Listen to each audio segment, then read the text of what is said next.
how it works here. So essentially what you've got, it starts off in 2 pieces, and that's how you'd receive it. So all I'll do, cut it to length, separate it, take the side with the double-sided tape in, drop that into the table and remove the tape.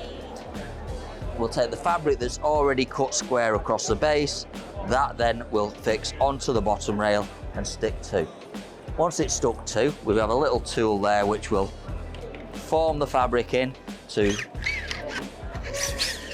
lock it into position. And then we've got a second piece which has got an interlocking hook. It actually folds it under and tucks it underneath. You've got an interlocking hook there which will then lock the two together. Then we drop it into the machine. And if you just stand back a little, we push down on that and that then closes it up. You can take it a step further than that though. So you can either have an exposed rail like that, or we can wrap it round, push the fabric in, and then we'll just use a spline in the front just to secure it in there, and you've got your finished rail.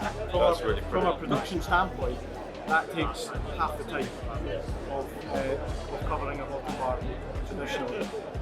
So we've solved the problem, and we've got a great production efficiency also. Right. Very pleased.